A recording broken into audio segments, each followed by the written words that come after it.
Hello दोस्तों, स्वागत करता हूं अपना न्यू चैनल लुसेंट जी के जीएस टिप्स में। तो आज इस वीडियो में हम खिलजी वंश के बारे में चर्चा करने वाले हैं, जो कि 1290 से 1320 ईस्वी तक चला था और गुलाम वंश ख़त्म कर दिए हैं। यदि आप पिछला वीडियो नहीं देखे होंगे तो प्लीज़ उस वीडियो को जाकर देख लीजिएगा।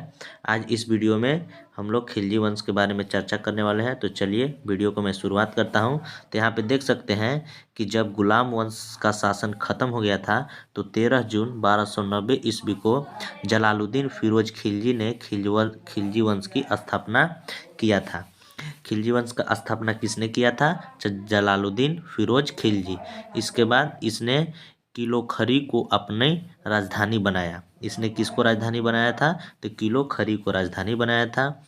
और फिर जलालुद्दीन की हत्या 1296 ईस्वी में उसके भतीजा व दामाद अलाउद्दीन खिलजी ने करमानी कपूर में कर दी। तो उसकी हत्या कहाँ पे कर दी गई? तो करमानी कपूर में उसकी हत्या कर दी गई। किसकी? तो जलालुद्दीन खिलजी की 1296 ईस्वी में।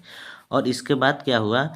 22 अक्टूबर 1296 में अलाउद्दीन दिल्ली का सुल्तान बन गया। जलालुद्दीन की हत्या कर कर किसने दिल्ली का सुल्तान बन गया? तो अलाउद्दीन दिल्ली का सुल्तान बन गया 12 अक्टूबर 1296 ईस्वी को। इसके बाद फिर अलाउद्दीन के बचपन का नाम अली तथा गुरसप था। अलाउद्दीन का बचपन का नाम क्या था? अली और गुरसप। अलाउद्दीन खिलजी ने सेना को नगद वेतन एवं अस्थायी सेना की नींव रखी। दिल्ली के शासकों में अलाउद्दीन खिलजी के पास सबसे विशाल और अस्थायी सेना थी।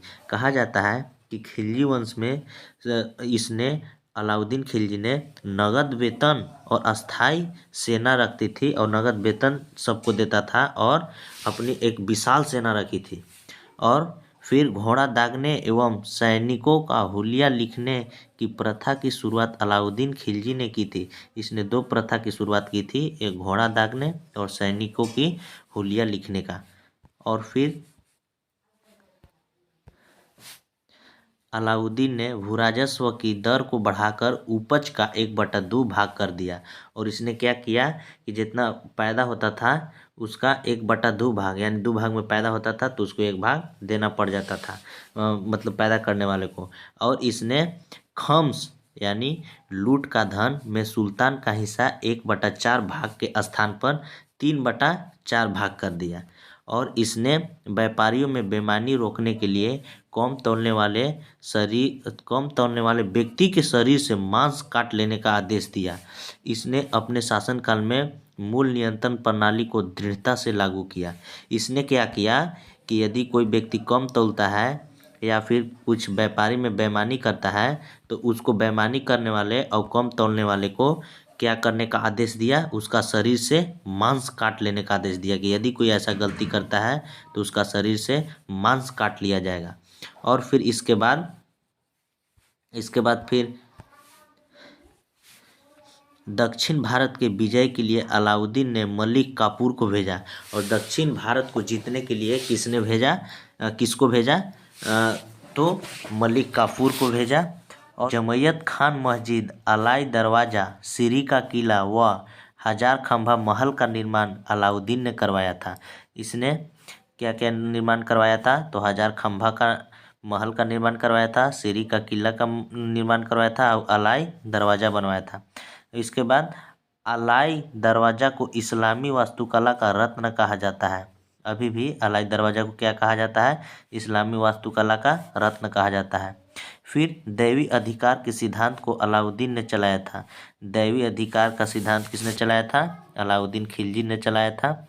फिर सिकंदर ए शाहनी की उपाधि से स्वयं को अलाउद्दीन खिलजी ने विभूषित किया था। मतलब ये अपने आप को क्या कहता था? सिकंदर ए शाहनी का उपाधि अपने आप को दिया।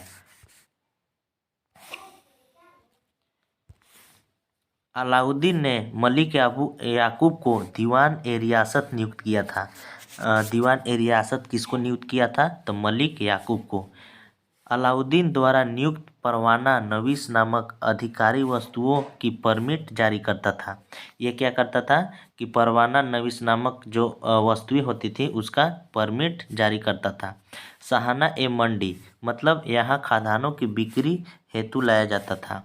दूसरा है सराय ए अदल, मतलब यहाँ वस्त्र, शक्कर, जड़ी बूटी, मेवा, दीपक का तेल, अन्य निर्मित वस्तुएं बिकने के लिए आती थी।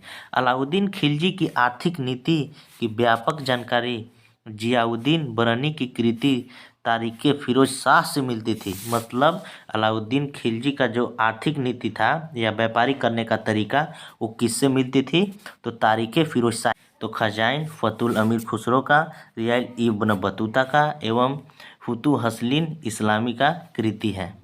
फिर इसने मूल्य नियंत्रण को सफल बनाने में मुहतसिब, सेंसर एवं नाजिर यानी नाप तोल के अधिकारी की महत्वपूर्ण भूमिका थी।